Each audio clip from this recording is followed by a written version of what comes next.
Hello. So this morning I want to address something that's very important for all of us who are writers. Don't give up. Your voice, your style, your poetics, your way of narrating, if you write fiction, is in evolution, but it's yours. So even when you face rejection, that doesn't mean it's not good work. Maybe it just has to go to a different journal. Some editors can't cope with stuff that has overtures of the political around sexuality, gender, for example. Or they just misread or don't read carefully enough. Excuse me. So, on that note, I experienced my first rejection. Well, it's not my first, it used to happen years ago. As well as acceptances, right? Including from flagship journals, right? This is not boasting. This is a very young me as a teenager, actually. I published in Island magazine. I published in Southern Review. They're really good journals. So it's not impossible. But venturing abroad, Missouri Review. Maybe there was inconsistencies in the couple of poems, 4 poems that I sent off to them. But there was a really strong one as well, and I just think that it's not reflection on its lack of value. So I don't take things lying down. I mean, I will look at submitting elsewhere, but I just hit them with another bunch of poems. So I'm going to read them because they stand on their own, even if they're not accepted. But this is the thing, writers only get published by perseverance. This was the case for Sylvia Plath with the New Yorker and other major journals where she was constantly rejected until she was accepted. So anyway, I sent the Missouri Review a set of sequences that I wrote a while ago, but they might find them a bit more appealing. So the sequences are the following. The first one is called discourage, which in Spanish can mean to lose your head, lose your way, to be confused, that kind of thing. And it's really sardonic love poetry, devotional, but also cutting. Floating irises are the sampaku eyes, right? Which supposedly represent someone that's not trustworthy or who's got some kind of inner turmoil going on. So there's a popular phrase that says something about floating irises. It's obviously also relying on the flower imagery of the poem. So I just thought I'd say that. Descabellado. 1. Iconic. In the morning I die and rise again, conquered by the love of your saintly image. Caught there, a trapped drone that was after the honey of the flowers that garland your face, serene, beatific as in life. 2. What is this voodoo love that makes me writhe? Get away with your vicious needles, fierce acupuncturist. You who do this all in the name of science, saying harm will do me good. Never trust a man with floating irises, she said, but I did. Thinking of homespun applique, not a bed of nails. 2. 3. 3 times you called me, 3 times I ignored you. That strange brew is on the boil and smells of bone and charcoal. It wasn't that you could call me blue or any colour of the rainbow. I dressed in black as if the few words you said were tasteless as laughter at a wake or sex. I fled the border, true to notions of self-sacrifice and faithful as that hermit on the hill. I have practiced being very still, my face immobile, my cheeks a dusty pale purple, the intake of breath at the end of a cigarette, the knowledge of addiction and withdrawal. 3. Use. How lucky you are, nesting in your little forest of desires, bare in the woods, shut up in your own winter.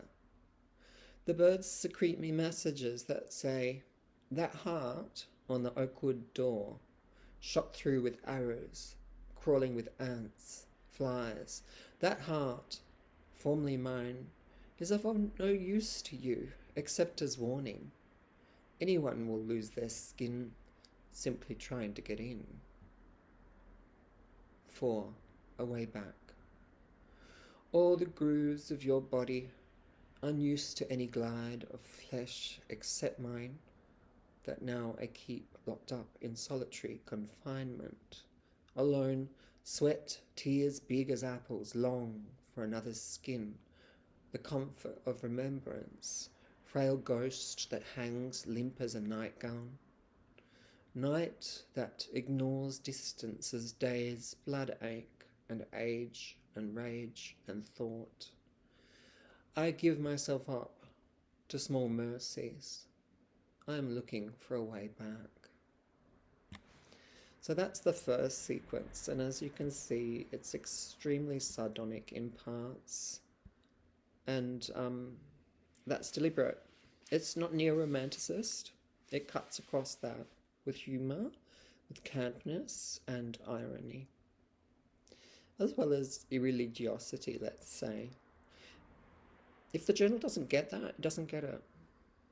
It's not trite. It's actually quite original and queer. So the next sequence is, let me bring this up. Shifting gear. Jalapa poems. 1. Cargo. In the market, the women are lopping the necks of chickens. The pale skin pouts to kiss the blade. The cars, too, are corpuscles in the city's artery. You move quickly, like the invisible man. 2. Every face in the heat balks as if greetings were reprisals. Tired of holding the same expression, the sad lines give way. End of week, Sunday, and nothing's doing. Rain makes its complaint, a bad sermon, or a graft that won't take. 3. The maze of streets swallows you, but the evidence your complications disappear. The distant train clears a path through twilight, its wail unequivocal. No stops till the coast. Stay off the tracks. Heavy cargo coming through. 2. Ojalá que llueva café en el campo.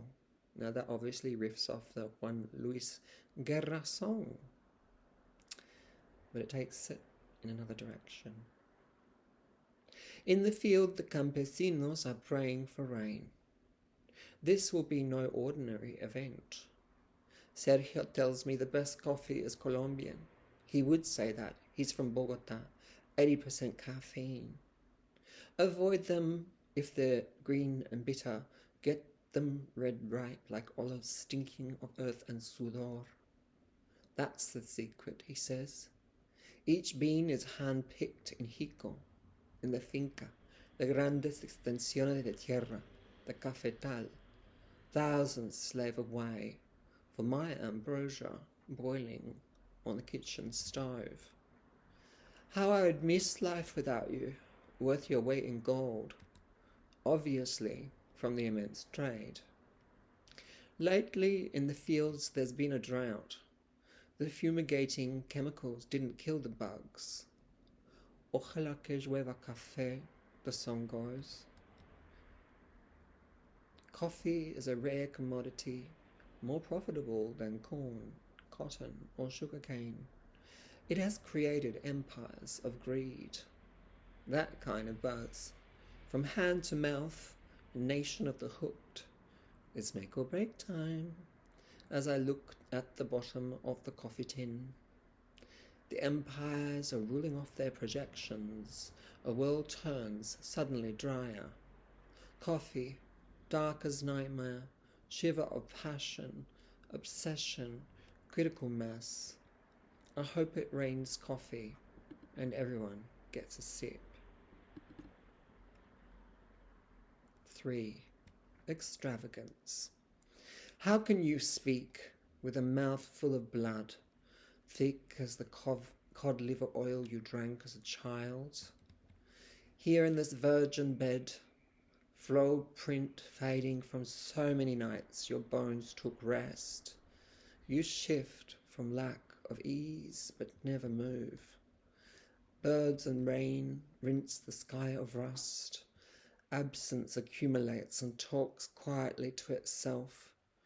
Your heart is a camera shutter at high speed. The pictures turn out blurred. Nevertheless, your grace of limbs of tendons stretched is a mirror held up to extravagance. 4. The dogs of Jalapa. All the dogs of Jalapa are out tonight, howling at the non-existent moon, drowning in their stellar reverie, eyes transfixed, agate, wolverine, on shadows that lurk in every street crevice, toiling horizon. They have unleashed themselves from their daylight, companionable forms, newspaper bringer, wet nose, child's toy. They have recompensed what lies within, canine, garbage grubber, phantom. Hunger paces their backlots and knows no shame. So the third sequence, moving now to Indonesia, Java, is called Sosrori Jayan. 1. In the hotel room, for Dedi. In the hotel room, night outside, we read each other's poems. The warung sellers tinkle through the stone lane. A high wind sweeps away the street kids' barricades, along with brick dust and scraps of the day's news. I hear your voice intone in your language. Its short buckled sounds like a reticulation of freight, of an evening spent in a train yard, under a wooden desk. No anecdotal evidence, but something lived.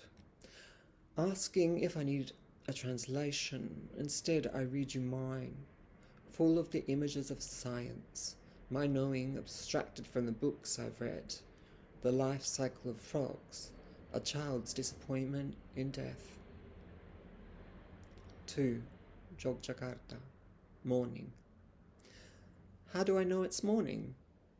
The sun, machine for burning, turbine engine of atoms charged like a TV screen, infiltrates the curtains like heavy breathing. Here even the cock crows its affirmation of faith well before time, before even Panggilan Asan. I'm up late as usual. Day overtakes me like a taxi on a high commission fare. How could I miss the splendour? When I look out, the street is awash and black after heavy rains. Everything stinks the same, the fermentation of vegetable abundance and something more human.